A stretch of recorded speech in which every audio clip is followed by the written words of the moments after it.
আসসালামু আলাইকুম। আজকে বাংলাদেশের ওয়েস্ট ইন্ডিজ বনাম যে বাংলাদেশের যে টুর্নামেন্টটা শুরু হয়েছে ও টি-20 সিরিজের, এটা আসলে বাংলাদেশ বলাররা দারুণ বল করেছেন বলে বাংলাদেশ কিন্তু 129 রান করে বাংলাদেশ এই ফরম্যাটটা যে জিতবে এটা আসলে আনবিলিভেবল। আর বাংলাদেশ আনবিলিভেবল ম্যাচটাকে বিলিভ করে নিজের কন্ডিশনে এনে নিজেকে জয়ী করাটা বড় টাফ ছিল। তারপর বাংলাদেশ দারুণ খেলেছে, বলাররা মানে দারুণ বলও করেছে, অসাধারণ।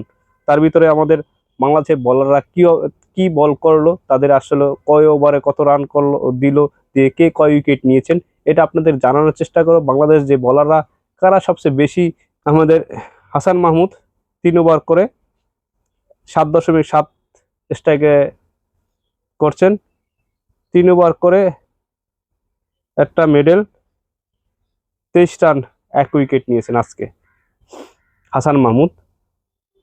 হ্যাঁ, 3 ওভার বল করেছেন, একটা মেডেল দিয়েছেন এবং 23 রান দিয়েছেন, একটা উইকেট নিয়েছেন হাসান মাহমুদ। তারপর আছেন মেহেদী মিরাজ, 4 ওভার বল করেছেন। শেখ মেহেদী নিচে 4 ওভার করে 20 রান দিয়ে 2 উইকেট নিচে, উনি দুর্দান্ত কিন্তু বোলিং করতেন। মেহেদী গত ম্যাচটাকে 4 উইকেট নিয়েছেন 4 ওভার বল করে, দারুণ অসাধারণ বোলিং করছেন। এখানেও করেছেন 4 ওভার করে 20 রান দিয়ে 2 উইকেট নিয়েছেন। তাসকিন আহমেদ 3 ওভার 3 বল করে 16 রান দিয়েছেন, সবচেয়ে কম রান দিয়েছেন, উইকেট নিচে 3টা, সেরা।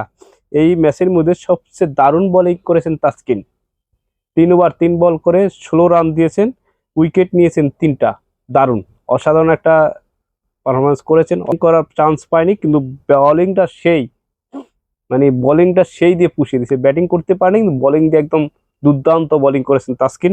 3 উইকেট নিয়েছে, 16 রান দিয়েছে, 3 ওভার 3 বল করে। তানজিন হাসান সাকিব, উনি দুর্দান্ত বোলিং করেছেন। উনি বোলিং করেছেন 22 রান দিয়েছে 4 ওভার করে, 22 রান দিয়ে 2 উইকেট নিয়েছেন। সবচেয়ে মানে উনি বোলিং বল রান বলই দিয়েছেন, 22 রান দিয়েছেন, বলও ভালো করেছেন মোটামুটি ভালোই, 22 রান দিয়ে 2 উইকেট নিয়েছেন সাকিব। মানে এর কিন্তু ব্যাটিং লাইনটা খুব অসাধারণ, উনি ব্যাটিং করতে ভালো ব্যাটিং করতে পারেন। মোটামুটি আমরা 100-এর উপরে স্ট্রাইক রে ব্যাট করেন উনি, 120 বা 130 স্ট্রাইক রে ব্যাট করেন, দারুণ। মানে ব্যাটিং লাইনটা খুব দারুণ এবং বোলিং লাইনটা তো খুব দারুণ। আমার বোলিং হিসাবে খুব দুর্দান্ত বোলিং করেন।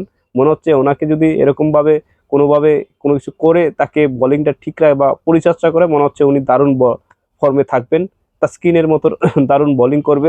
এটা আমরা আশাবাদী যে নতুন পেসার খুবই ভালো একটা বোলিং করে বাংলাদেশের জন্য খুবই দুর্দান্ত একটা সময়। এই সময় এরকম বোলারকে দরকার আমাদের। ব্যাটিংটাও ভালো করেন, খুব অসাধারণ ব্যাটিং করে রিশাদ 3 ওভার করে 12 রান দিয়েছেন। রিশাদও 2 উইকেট নিয়েছেন, রিশাদ লাস্টে 2 উইকেট নিয়েছেন। রিশাদ কিন্তু লাস্টে 2 উইকেট নিয়ে ম্যাচটাকে মানে একদম মোড় ঘুরিয়ে দিয়ে করছেন, 12 রান দিয়েছেন এবং খুবই দারুণ একটা বোলিং করেছেন রিশাদ। এর মেহেদী হাসান মিরাজ 1 ওভার করেছেন, 1 ওভারে 8 রান দিয়েছেন, মানে 6 বলে 8 রান দিয়েছেন মেহেদী হাসান, কিন্তু রান করেছেন 25 বলে 26 রান। এটা কিন্তু দুর্দান্ত একটা কাজে লেগেছে আমাদের বাংলাদেশের দলের জন্য, আমার খুব কাজে লেগেছে। বোলিংও একটা ভালো বোলিং করে উনি আজকে হয়তো 1 ওভার বল করেছে, ওনাকে প্রয়োজন মনে হয়নি যে একে বল দেওয়া, যে ভালো করেছে তাকেই তো বল করাতে হবে, এবং সেটা খুব দারুণ করেছেন বাংলাদেশ ম্যানেজমেন্ট বা বাংলাদেশে যে এখন নতুন অধিনায়ক তো আমাদের লিটন দাস, ওনার ব্যাটে রান আসেনি, উনি অধিনায়ক ভালো করছেন, খুব দারুণ চমৎকার। তবে একটু রান আসলে, তার অধিনায়ক রান আসতো আমাদের দলে, উনি যদি 20টা রানও করতো তাহলে আমাদের 50 হয়ে যায়, তাহলে আমরা দুর্দান্তভাবে আরো সুন্দরভাবে জয় করতে পারি। তার বলে আমরা চাই তার ব্যাটে একটা কথা বলুক বা তার ব্যাট থেকে কিছু রান আসুক। মানে সে খুব স্টাইলিশ ব্যাটার বাংলাদেশের, দারুণ ওপেনিং, আগে ওপেনিং করতো, দারুণ ব্যাটার, 2 নম্বরে নামেন সবসময় বা 3 নম্বরে, তো দারুণ খেলতেন আগে। কিন্তু এখন তার ফর্ম নেই বলতে আমরা ব্যাটে রান আসতেছে না এটাই বলি, ফর্ম নেই, কিন্তু ফর্ম আসার দরকার। তার যে যে একটা ব্যাটার, উনি যে একটা ভালো ব্যাটার বা তার যেই পজিশনে আগে খেলতেন এই পজিশনটা তার আছে, কিন্তু সে ব্যাট করতেছে, ব্যাটে কথা বলতেছে না। ব্যাট যেন কথা না বলে আসলে অনেক সমস্যা হয়ে দাঁড়ায়।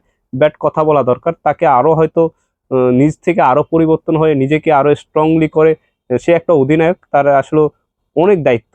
বাংলাদেশ দলের যে জার্সিটা পরা এটা আসলে অনেক বড় একটা জিনিস, এই জার্সিটা সবাই চাইলে পড়তে পারে না, আর ওইখানে গিয়ে খেলার মতো সুযোগ সবার হয় না। অনেক বলার, ভালো ভালো বলার ব্যাটসম্যান আছেন, তারা চান্স পাচ্ছে না। তো উনি যখন এই এই জায়গায় আসছে বা এই জায়গায় আছেন, তাকে আরো দায়িত্বশীল হতে হবে, নিজেকে আরো আসলে নিজেকে আরো কঠিনভাবে মানে সামনে আগানোর জন্য যে পরিশ্রম, উনি পরিশ্রম করছে, বাট ব্যাটে রান আসতেছে না। এটা আসলে আমার কাছে খারাপ লাগতেছে যে উনি কেন ব্যাটে রান আসতেছে না, এতগুলা ম্যাচ খেলতেছে, মানে খেলতেছে, তার ব্যাটে কোনো রকমের রান পাচ্ছে না। মানে একটা দুইটা তিনটা ম্যাচ হয়, অনেক ম্যাচ খেলতে শুনি রান পাচ্ছে না, এটা আসলে দুঃখজনক ঘটনা। তবে ওনার ব্যাটে রান আসবে, উনি ভালো ব্যাটারও ছিলেন বাংলাদেশের, মানে স্টাইলিশ ব্যাটার বলা হয় তাকে।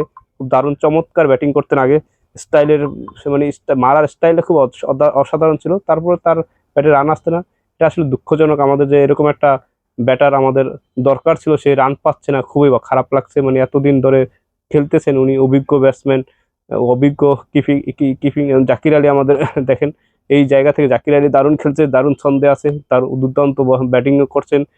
এবং কিপিংটা মানে যদি কোনো ধরনের প্রয়োজন বা কোনো ধরনের ইনজুরিতে পড়ে, তাহলে ওনাকে কাজে লাগাবে, সেজন্যই তাকে নেওয়া। খুব দারুণ।